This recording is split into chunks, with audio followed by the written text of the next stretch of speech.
Banlist time. So yep, we are coming up on the October 2021 ban list. Or more accurately, the ban list that says it'll be no sooner than October 1st, but it will probably come out 20 days before October 1st. Now I've tried to make a ban list prediction for the last couple lists, but basically I've been following that no sooner than October 1st, and I'd like try to get maybe like 10 days before the list. Then it comes out. Kind of ruins it. So, without further ado, let's get right into it. I would say we're in a pretty good format right now, considering we got multiple decks kind of topping, and we don't really have like one singular problem card or really many problem cards. But I do have two cards that I think will get banned. Honestly, I don't think there's really a lot that needs to be banned, honestly. Aside from one of these, like, one of the cards I have getting banned can also be limited, but I think it's much better off getting just flat out banned. The other one, it has to go. It's time for it to go. And that card is Predaplant Vertanaconda. And if I hear someone say Dragoon, honestly, when someone says that Dragoon's going to get banned, I lose brain cells. Like, it's got red eyes in the name. You know how Konami treats those cards. Whenever anything has red eyes, dark magician, or blue eyes related, this is what Konami sees. You really gonna think they're gonna ban Dragoon when they haven't even, when it's only had a single printing? No. Honestly, they're gonna hit Vertanaconda. And some people say Red Eyes Fusion or something like that. Red Eyes Fusion's not the problem. The problem is Vertanaconda. In case you're not aware, have you heard about the new Destiny cards coming out? Yeah. We're going to see just how broken Vertanaconda is. It can abuse Dragoon. Now it's going to be able to abuse that new Destiny hero. I don't remember the name of it. Point is, it's just a highly abusable card. And I think that's going to get banned just as a precaution for that new card coming out. And will Dragoon still see play with Verte gone? It'll be here and there. But that's not enough of a reason to ban a card. Ban a card is going to has to be problematic or part of the problem. While Dragoon is part of the problem, if you get rid of Vertanaconda, which is what allows you to splash it in so many decks, then it's not going to see a lot of play. Did you read Red Eyes Fusion? Your opponent cannot normal or special summon monsters the turn you activate this card. So really just summon Dragoon,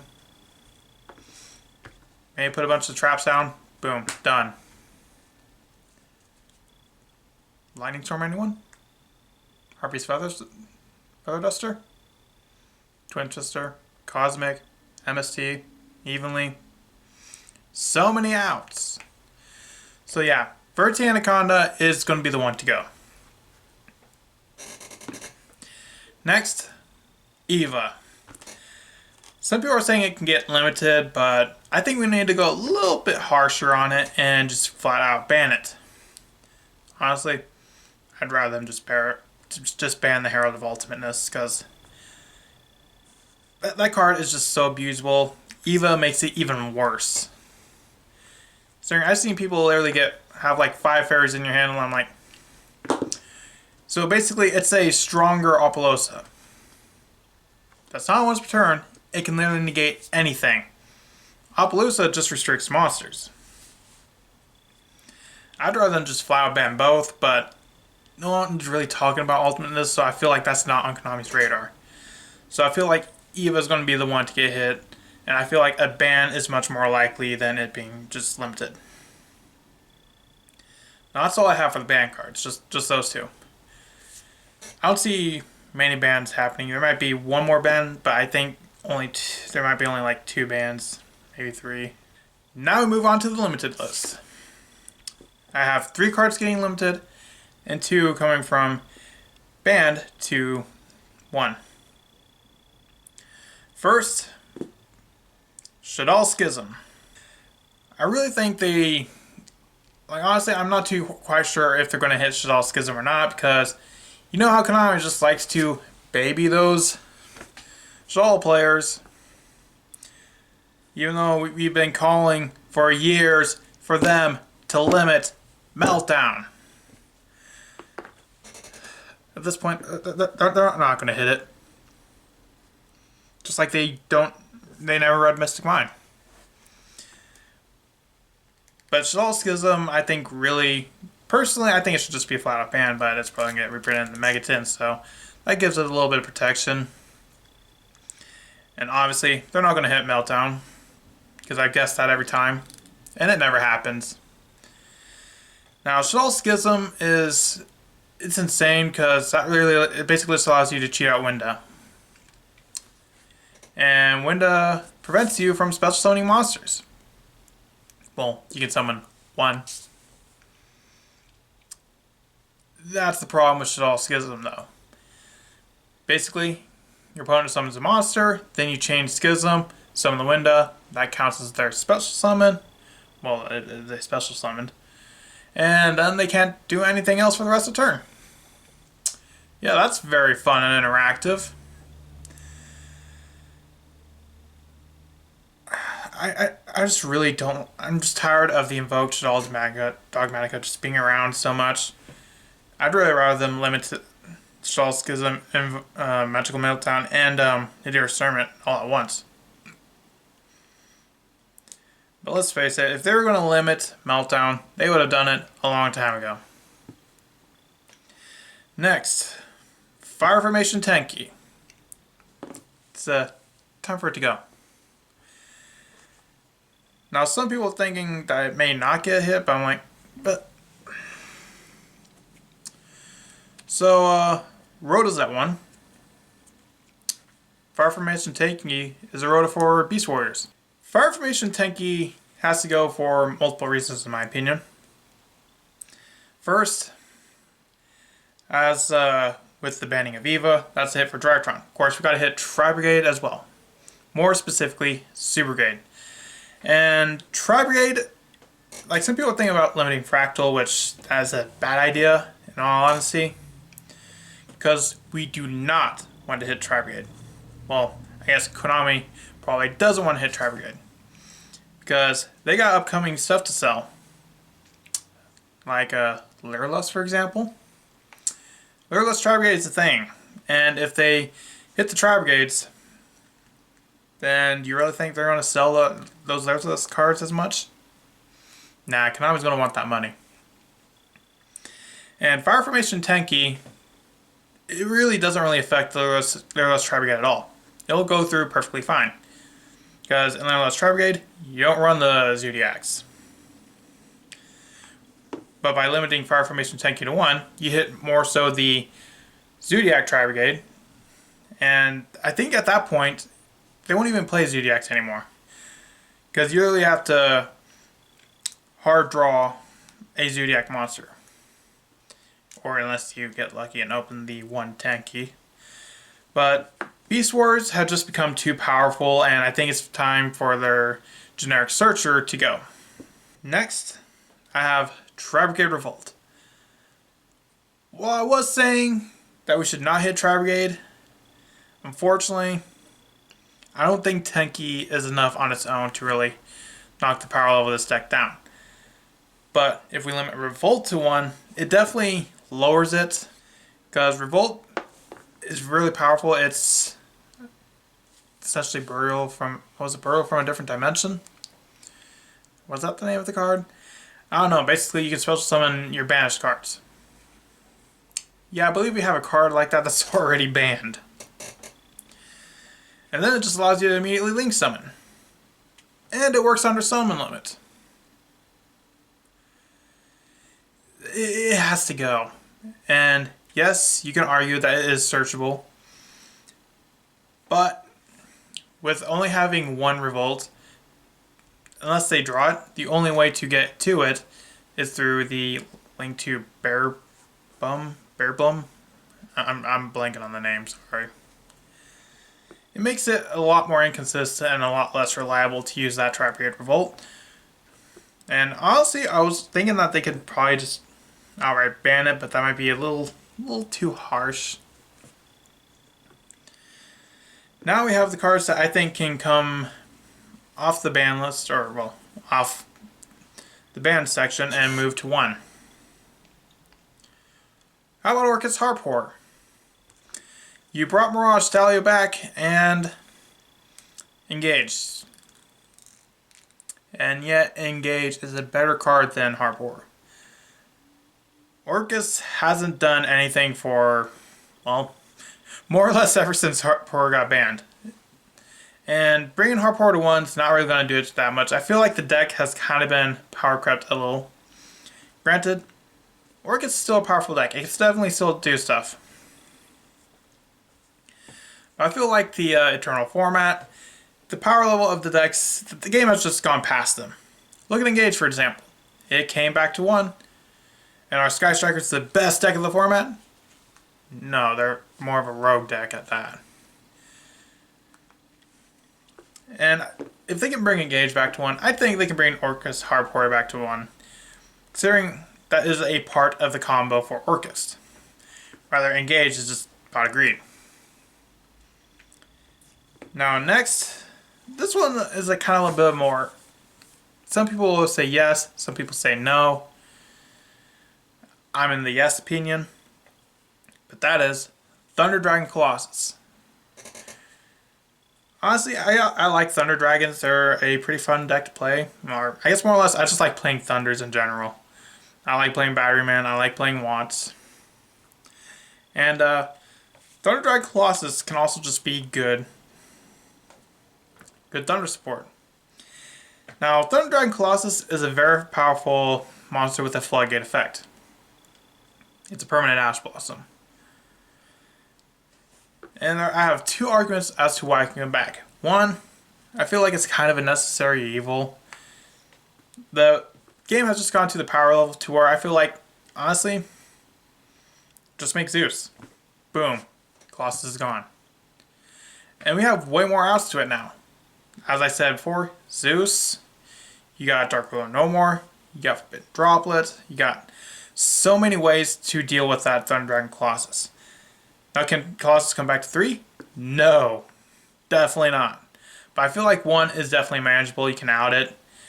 And it definitely gets the Thunder Dragon, well, it's the boss monster. Obviously, when that got hit, it's doing absolutely nothing. Titan's nice and all, but it's just not good enough. Give Thunder Dragons, you know, a little bit of support. You gave it to Salamangers and Sky Strikers. Why not give Thunder Dragon a little bit of help? Quick interjection here, because honestly, after recording this video, there was one card I forgot to mention, honestly, because I really don't want the deck to get hit, because I really like playing this deck.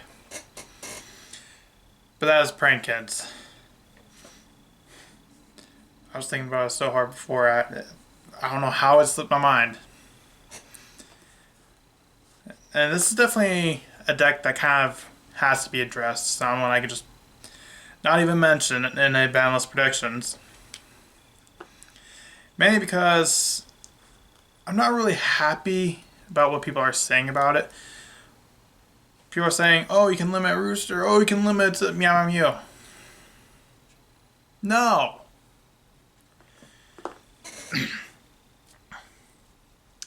Have you played Prank Kids? That's the real question I want to ask half these people, because with hitting Prank Kids, do we really want to murder it?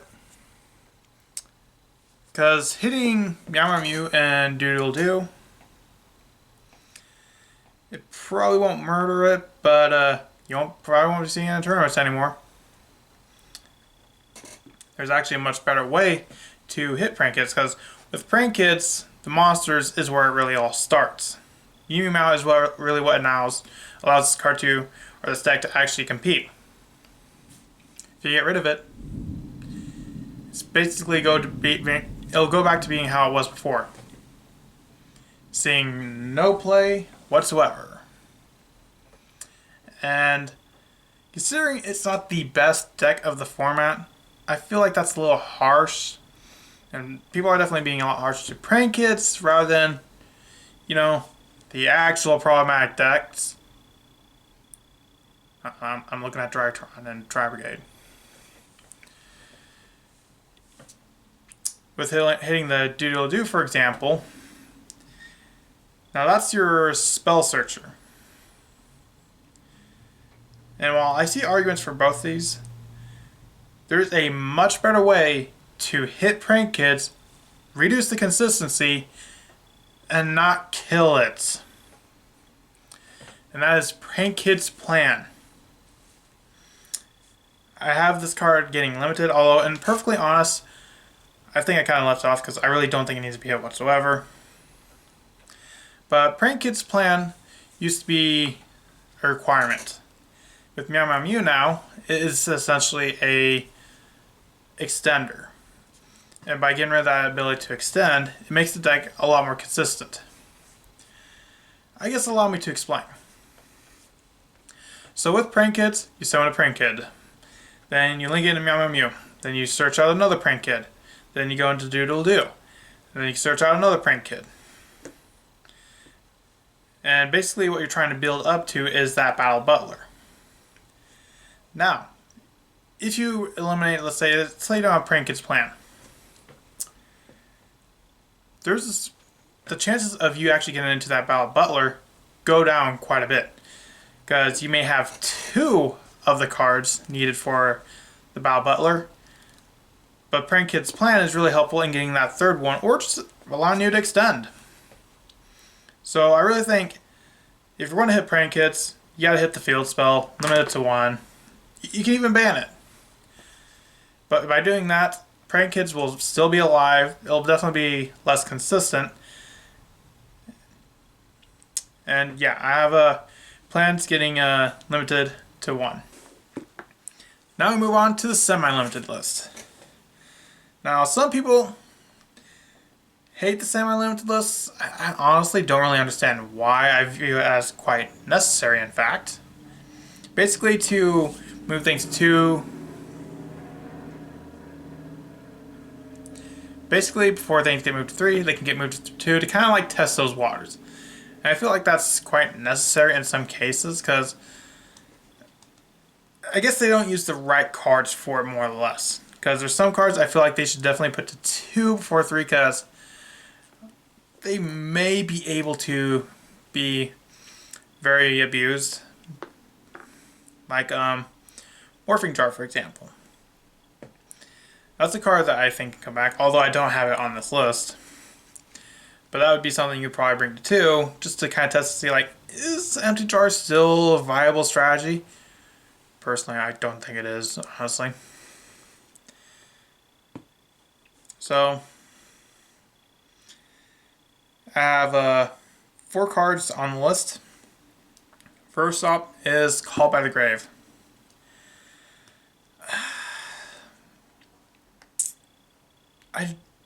This is kind of a bit of a controversial one.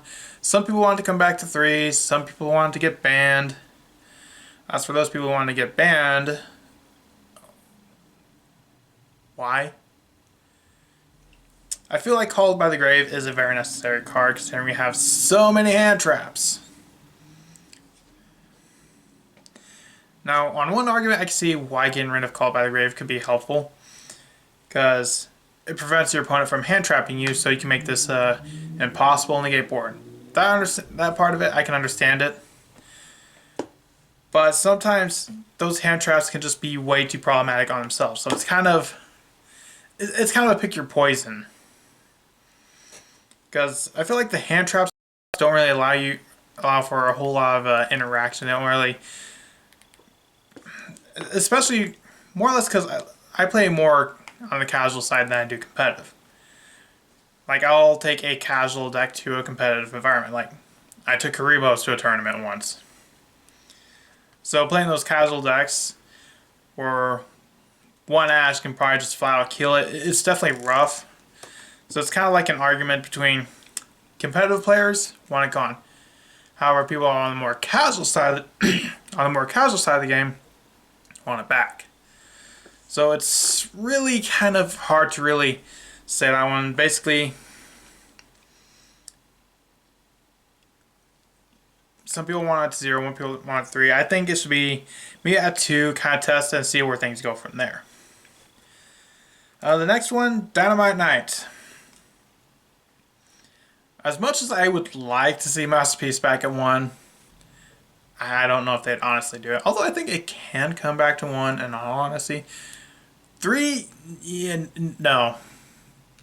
Now you can ban the Draconic Diagram to bring it back, but I definitely think bringing Dynamite Knight back to 2, well, assuming they don't bring Masterpiece back. If they bring Masterpiece back to 1, then I think it might have to stay at 1. But Dynamite Knight with Masterpiece still banned is perfectly fine. What are True Dracos doing? Nothing. Give them True King's Return? That did nothing. And Dynamite Knight's kind of the same situation. It's a nice card, but I feel like it can come back to 3, no problem. Of course, as I said before, if they bring Masterpiece back, yeah, it'd have to stay at 1 if Masterpiece does come back, which I honestly kind of hope. Because honestly, I like playing True Draco, so that's kind of why. Next, Perform Palace Skullcrowbat Joker. They brought to 1. It's doing nothing. Why not move it to 2? Because I think that's what they're going for, because they did it with Double Iris. They're just going to slowly move some of those Pendulum cards off. Yet they're never going to get rid of Electromite. Although, side note, on Electromite, I don't think it's going to get unbanned. And so I do think they can bring Joker back to 2. Now, next one is one that I pray, please, because I like this deck. And it's getting new support. Not in Burst of Destiny, but I think it's after that. I think it was Synchro Storm, was it? Either way, Speedroid Terrortop to 2. Now, I'd really think that they would bring this back to kind of help sell Speedroids, and if they make those Speedroid cards at higher rarity, Terrortop can definitely really push sales. The one thing is, I've heard about how Terrortop can be abused. But do I think in modern Yu-Gi-Oh! Is it really as abusable? I don't quite think it is, in all honesty. Again, that's why I say you kind of need the semi-limited list to kind of check and see things like, could Terrortop be abused, or will it not be? Put it to 2, see how it goes, and if it is abused, then just put it right back to 1, and, well, we know it is still abusable. Rather than just putting it to 3, be like, oh god, Terrortop's such a problem. So, I think it can come back to 2. It'd be more to help promote sales. And yep, that's all I have for the semi-limited list. On to the Unlimits. The first one, I guess the most obvious, Double Iris Magician. Doing nothing at 2, did nothing at 1, put it to 3, nothing's going to happen. There's not really much to say. That it's just not really doing anything. Next, I have Segas Light. Now, Segas Light, I feel is kind of a format-dependent card in the same way as I've used Super Polymerization. Super Polymerization is really good when there is, let's say, a lot of darks in the format. Like right now, is there a dark deck? I can't really think of one unless, I think Drytron's Light. But Segas Light is basically for Monster Mash decks. Do you see a Monster Mash deck anywhere? Now, if all the dangers were at 3, then yes, but the 3 best dangers are limited to 1, so I think Segas Light can come back to 3. I don't think it's going to do anything. Next, let's put Mirage Sally back to 3. Sawmaker Mirage Sally, I think it's fine coming back to 3. Because let's not forget, Gazelle and Circle are still limited. And even with 1 Mirage Stallion, it's not really doing much. It's not really doing anything. Even with 3, it's still not going to do anything. Because I feel like most people would play either just 1 or 2. So you can bring it back to 3, nothing's going to change. Now if you bring Circle or Gazelle back, that might be enough to actually give this deck enough of a boost. But Mirage Sally is just not enough of a boost. Now the last card is one I'm actually really surprised has not come back to 2 or 3 yet. Because it got some support recently. Well, I guess not really recent anymore. Like, it got support like a year ago. But it's also got some more support coming up. And that is Infernity Archfiend. I get why. Because Infernity Archfiend is definitely a powerful card. Although I'd say Infernity Launcher is much more powerful than Archfiend. But Infernity Archfiend is kind of like the focal point for Infernities. And Infernities are getting new support, so I definitely think it'd be in Konami's best interest to kind of move it off to kind of promote sales for, I don't really remember what set they're coming out in.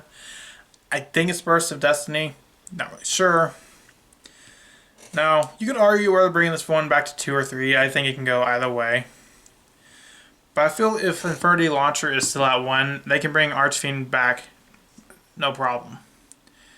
Now, if they also brought a Launcher back, then I might get a little bit dicey. But the one downside with Infernities is that if you have monsters in the hand, what are you going to do? Nothing. And Infernity Archfiend does nothing to help that fact. Now, Launcher could essentially fix that problem. So I feel like bringing Infernity Archfiend back to 3 is perfectly fine. So that's all for my Banlist predictions. Let me know, what are your Banlist predictions? Do you agree with mine? Do you disagree with mine? If you say Max C can come back to 3, what's wrong with you? And that's going to be all for this video, and I'll see you in the next video I make. Bye.